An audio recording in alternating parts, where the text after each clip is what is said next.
Good morning. In the previous class, we have seen the partial order and Hasse diagram. Now, in today's class, we will see the topics related with the same.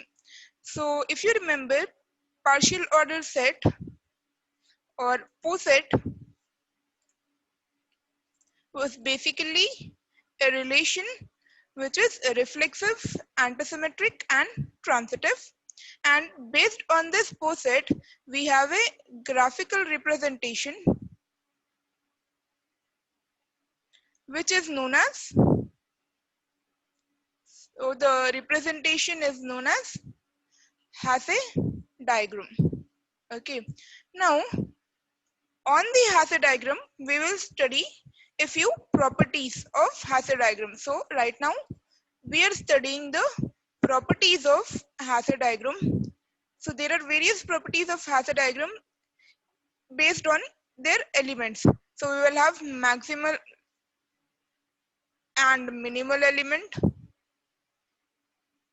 and then we have lower bound, upper bound, then greatest lower bound and lowest upper bound, least upper bound. So greatest lower bound and least upper bound. And then finally, we will study the topic lattices, which is in the syllabus. So for us to study lattices, we need to cover all these topics. So let's begin the class for today. First and foremost, we will see maximal and minimal elements. So before that, let's see the previous Hasse diagram that I have given as an example in the class. So this was the example that we have taken in the class. Okay, so this was the diagram, the actual partial order representation. Then we removed the self loops. Over here we removed the direction and the transitive edges. So this was our final diagram. Now based on this final diagram, which is known as the Hasse diagram, we have to check out our properties.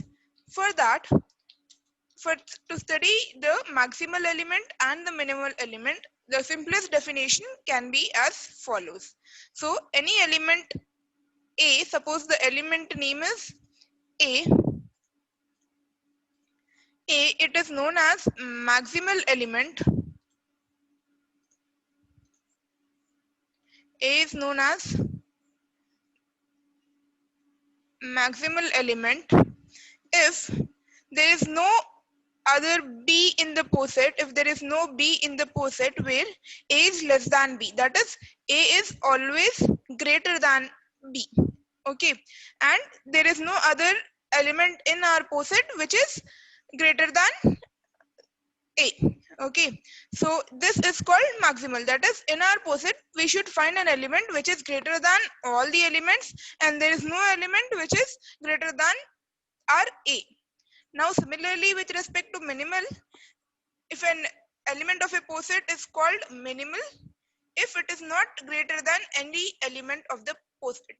So if in our poset, if we have an element C and there is no element which is lesser than it, okay, or every element is greater than that then it is known as minimal element.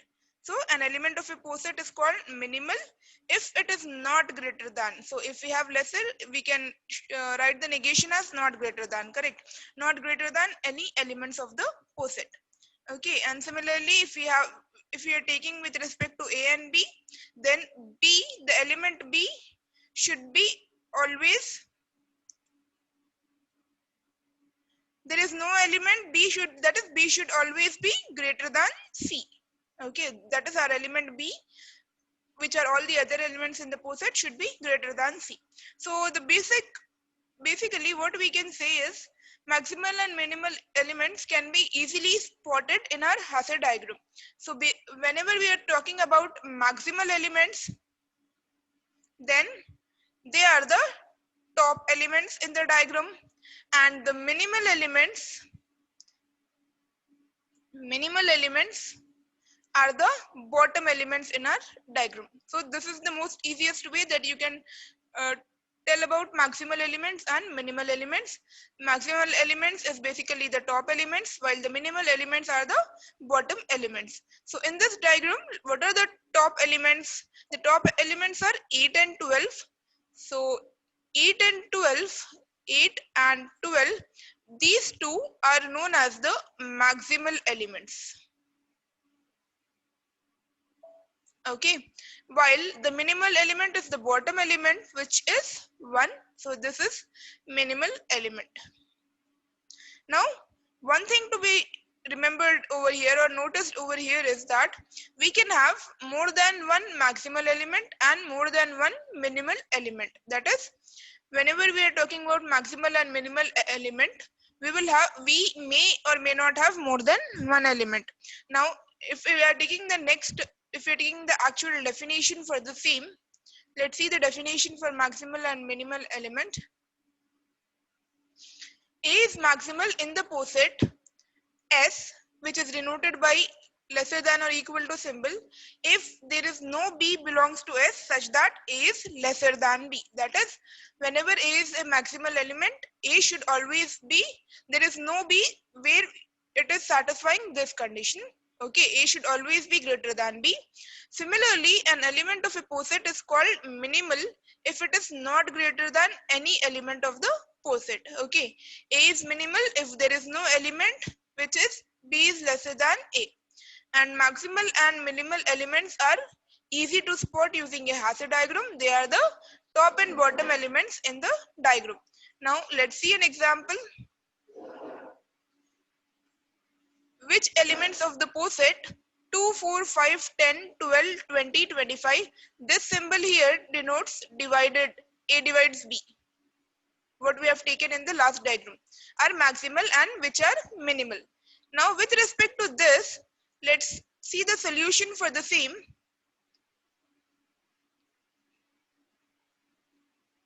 So over here, let's write the question and directly I'll be drawing the final Hasse diagram. What you can do is you can take this as a practice problem and try to practice the Hasse diagram. So let's just write the question first. 2, 4, 5, 10. This is very similar to the earlier problem, only the numbers have been changed. So you can solve it easily. And the condition is that A divides B. Now, for this we have to find the maximal element and minimal element. So, if I am drawing the Hasse diagram as I have shown to you in the previous class, it will be as follows. So, we have the vertices for all the elements in our set. Let's name them. So, this will be 2, 5, 4, 10, 25, 12, 20.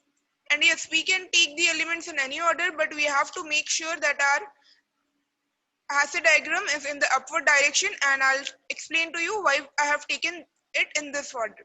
So 2 and 5, if we are seeing the divisibility, they are not divisible by anyone but themselves. So basically you'll get a self group here, which will be removed in the first step. So directly if I do the Hasse diagram, in this case it will be 2 divides 4. Okay, so we will have this, and then we will have an edge, and then 4 will divide, 2 divides 10 also. Okay, 2 will divide 12 and 22, but over here we don't need the transitive edges, okay, because 2 divides 12. So we will move on to the next one, which is 4 divides 12 and 4 divides 20. Now you can see that 2 divides 4, 4 divides 12. So obviously 2 will divide 12. Similarly, 2 divides 4, 4 divides 20. So 2 will divide 20. We don't need the transitive edge. Now for 5, we will have 5 divides 10, and then 10 divides 20, and finally 5 divides 25. Okay. If we want to show the 5 divides 20 part, we don't need it because we have 10 divides 20. So if you remember the transitive property, if we have 5 divides 10 and 10 divides 20, if this is where AB belongs to R, BC belongs to R, then obviously AC will also belongs to R. That is 5 divides 20. Okay, so this is already explained in the Hasse diagram. We have to remove the transitive edges in the final step. So this is your final Hasse diagram. Now in this Hasse diagram, what I want to is maximal and minimal elements. So maximal and minimal elements, if you want to write it simply, what was maximal elements? Maximal elements were basically your top elements, minimal elements were your bottom elements.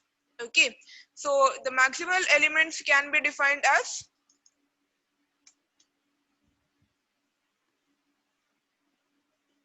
12, 20 and 25, while the minimal elements are defined as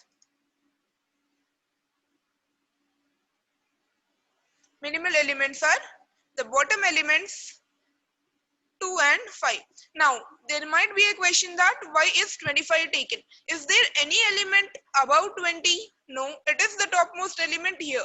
So that is why we have taken even 25. 12, 20 might be topmost with respect to this.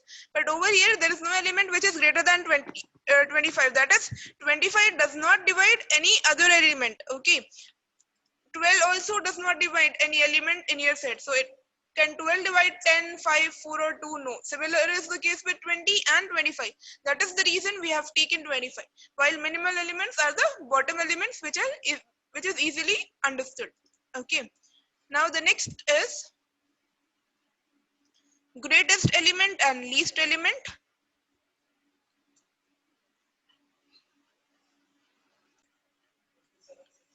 So greatest and least element, sometimes there is an element in a poset that is greater than every other element.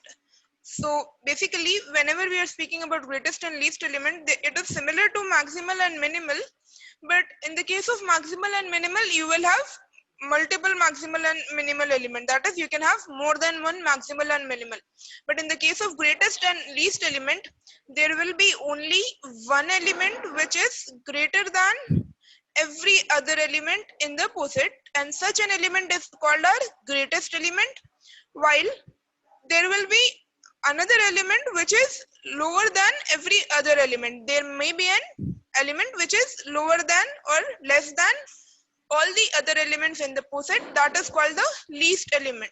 And whenever you have greatest element, you have to understand that it is unique. That is, there will be only one greatest element. Similar is the case with the least element. Now in the next, let's take the example for the same. So in this diagram, the first one, we are supposed to determine whether we have greatest and least element. Least elements. So the least element in this diagram is A, because it is at the bottommost element. Okay, so I'll denote least with L and greatest with G. So in this case, our least element is A. What about the greatest element? Is there any element which is greater than all the other elements? No, all are at the same level, and if we write them in the form of maximal and minimal, the maximal elements will be all the three of them, that is B, C, D. But in the case of greatest, this poset does not have a greatest element. What about this diagram? In this diagram, the diagram B, this poset has no greatest element and no least element. So it does not have either of them. Now what about the next diagram? The next diagram, it has minimal elements as A and B. But is there a least element? No. So it does not have a least element, while the greatest element can be written as D. In the last diagram, do we have a least element? Yes, this is at the bottom and only unique. It is unique. So we have A, and the greatest element is unique at the top, and it is the element D. Okay, so this is the example of greatest element and least element. Now after that, we have a very important topic, which is upper bound and lower bound. Upper bound and lower bound. Sometimes it is possible to find an element that is greater than or equal to all the elements in a subset A of poset S. Okay, and it is always, poset is denoted always by this symbol. If U is an element of S such that A is less than or equal to U for all elements A belongs to A, then U is called an upper bound of A. While similarly, if there is an element which is less than or equal to all the elements of A, and if L is that element such that L is lesser than or equal to A for all the elements, then L is called the lower bound. So definition looks similar to your maximal and minimal elements. So let's see this with the help of an example. But one thing to be noticed over here is, we are saying with respect to some subset of our set, we are supposed to take the greater elements and the lower elements. So let's see this with an help of an example.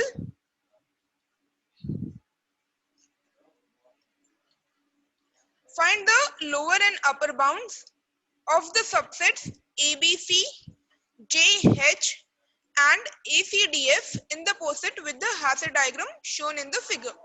Now for this Hasse diagram, what is the actual set? The actual set will be written as A, B, C, D, E, G, H, E, F, G, H, J. Okay, this is the actual set. Now from this set, we have taken 3 subsets and each of them individually is a sub-problem. So ABC,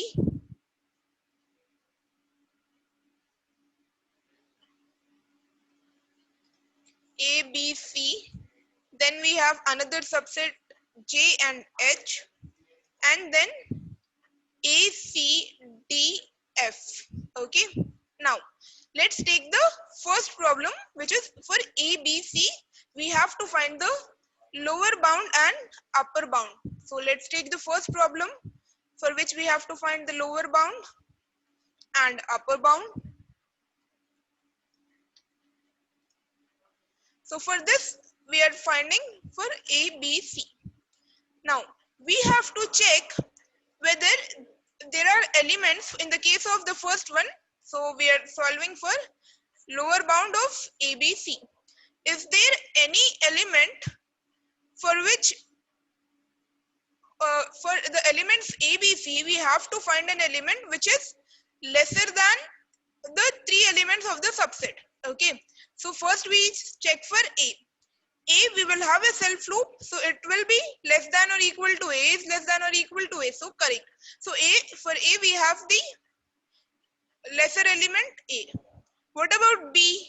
For element B itself will be one element, and also we write A comma B. So A is connected to B and it is the lower element. For B we will have A comma B as the elements which is less than the element B. For C we will have again A comma C itself.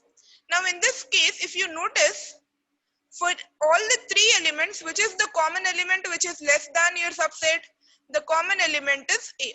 So the lower bound of this set ABC is basically A. Lower bound for ABC is A. Now what about the upper bound? The upper bound for ABC. So we have to see all the elements common to ABC which are greater than, that is, which are greater than or equal to our elements in the subset. So let's see that.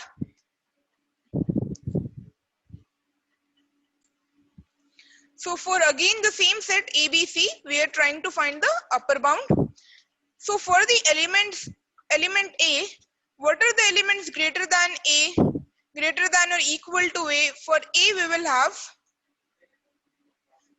all the elements including A, B, C, D, E. That is your entire set basically. So let's just not write it because it is the entire set. So this entire set is greater than or equal to A. Now what about B? For the element B, element is greater than or equal to B. So that will be B itself, E, B, D, E. C is not connected to B, it is on the same level, so we are not supposed to write C. So we will have B, D, E, then D is connected to G, so we will also have G, and E is connected to F, so we will have F, G, and then G is connected to H and F is connected to J, so all the elements. Okay, so these are the elements which are greater than or equal to B. Now what about the elements which are greater than or equal to C? So for C, C is not connected to D, C is only connected to these elements, E, F, J and H. So for C we will write E, F, J and H. Now if you notice, what are the common elements from the elements which are greater than or equal to each single element? So if you observe over here, we have EF, JH in the case of C. In the case of D also we have these four, and in the case of A also we have E, F, H, J. Now why aren't we taking G element? G is in both B's set and A's set.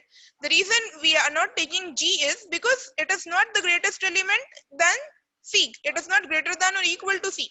We are always supposed to take the common elements. So that is the reason we are taking the four elements. So the upper bound in this case will be E, F, J and H.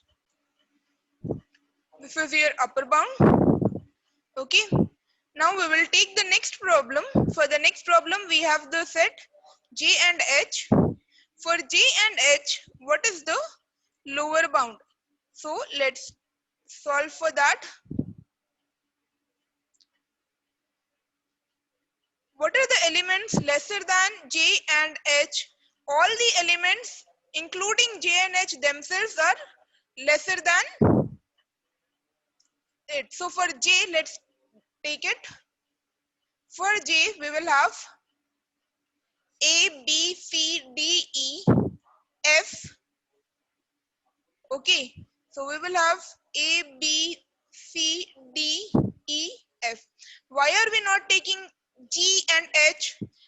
G and H are in no way connected to J. Okay, there is no transitive relation or any kind of H between G and H vertex. G and J and then H and J. So we are not taking them for that reason. Now what about H? What are the elements which are the lower bound of H? The lower bound of H will be all the elements excluding J. So elements excluding J means A, B, C, D, E, F, G and H. Why aren't we taking J? The reason we are not taking J is no way connected to H and it has no H between both of them. Now what will be the common elements? The common elements are the same, A, B, C, D, E, F. So for the second case, the lower bound is A, B, C, D, F, C, D, E, F. Okay. Now what about the upper bound? Upper bound for this set will be, if you notice, in this diagram, we have J and H. Are there any elements greater than J and H? No, there are no elements greater than J and H themselves. So there will be no upper bound for the second case. So this is your second case and there are no upper bounds for the second case. That is, you can just mention that no upper bounds. No upper bound. After that, for the last case, I'll give you the solution and similarly you can find the upper bound and lower bound. For ACDF, the upper bound will be FHJ, okay, and the lower bound will be, this is your upper bound and the lower bound for this same case will be A, simply A. Okay, so this is the solution for the problem. Now similarly, you can take any other problem of the Hasse diagram, the previous Hasse diagram we have solved, take a subset and solve the problem for the same. Now the next is least upper bound and greatest lower bound. Okay, the element x is called the least upper bound of the subset A if x is an upper bound that is less than every other upper bound of A. Because there is only one such element, if it exists, this element is called the least upper bound. That is, x is the least upper bound of A if A is less than or equal to x whenever A belongs to A, and x is less than or equal to z whenever z is an upper bound of A. Now, what does this mean? So, in this case, in the same diagram that we have seen, let's find the greatest lower bound and least upper bound. We will first find it out, and after that we'll see the definition of which sets do we need. I want to find the greatest lower bound and least upper bound of the set B, D, G. Okay, so for B, D, G, let's show it where we have B, D, G. What are the upper bound? What is the upper bound of B, D, G? So you can see B is connected to has an edge with H. Similarly, D has an edge with H, and G also has an edge with H, and B also has an edge with G. D will have an edge with G, and the element G itself is greater than or equal to G. So the upper bound will be G and H, while so in this case we have to find the least upper bound. Now what does it mean by the term least upper bound? Least upper bound means among G and H, which is the minimal among G and H, which is at the bottom level among G and H. So G is lesser than H, so G is the least upper bound. Similarly, let's find the greatest lower bound. For greatest lower bound of the same elements B, D and G, which are the elements lower than all these? So A is one, okay, A is connected to all of them, and it is the lower element that is lesser than these three elements. And obviously we will have to take B itself because it is lesser than or equal to itself, less than D and less than G. So we have the lower bound elements. So let's mention this. These are our lower bound element. Now with respect to lower bound, which is the greatest lower bound? So we have to see both of them and check which one is at the greater level or which is the greatest lower bound. So in this case, A is less than B, so B is our greatest lower bound. Okay, so in the case of lower bound we have to see the greatest element, while in the case of upper bound we have to see the least element. This is known as greatest upper bound and greatest lower bound and least upper bound. Now let's see the definition for the same. You have seen already. Similarly, the element y is called the greatest lower bound of A if y is a lower bound of A and z is less than or equal to y whenever z is a lower bound of A. Okay, the greatest lower bound is unique if it exists, and the greatest lower bound and the least upper bound of a subset A are denoted by these two terms respectively. Now, with respect to the same diagram, I have given you this example of BDG and I have shown you. Now, the final topic in this is lattice. What do you mean by a lattice? A partially ordered set in which every pair of element has both a least upper bound and a greatest lower bound is called a lattice. What do you mean by that? If I am taking any pair in the partially ordered set, suppose if your partially ordered set is the set of elements 1, 2, 3, 4, 6, 8, 12. And with respect to these elements, the properties of A divides B, then if you are taking any pair of elements, then it should have the least upper bound and greatest lower bound. So if I am taking 1, 2, 1, 2, the subset 1, 2 should have a GLB and LUB. Similar is the case with any pair that you are taking. Let's see an example with the same. Determine whether the posets are represented by each of the Hasse diagram in the following figure are lattices. So these are the Hasse diagram. We have to check whether they are lattices or not. Because in these two cases, A and C, if you take AB, with respect to AB, what will be the greatest lower bound? It will be B. What will be the least upper bound? It will be, with respect to AB, if we are taking the least upper bound, it will again be B. Okay, so any two vertices if you take in this scenario, it will have the GLB and LUB. Now what about in the case of the Hasse diagram B? Suppose if we take the example of B and C, okay, they lie at the same level, and if I am taking B and C, what will be the upper bound of B and C? So the upper bound of B and C will be, for B it will be B itself, then we have D, E and F. What about C? For C we will have C, D, E and F. Now with respect to these two, what will be the upper bound? Upper bound will be D, E, F. This is your upper bound. Now if this is our upper bound, what is the least upper bound? Least upper bound should be unique, if you remember, and over here we have both D and E at the same level, so there is no least upper bound for the subset BC. So in this case there is no least upper bound, so this diagram is not a lattice,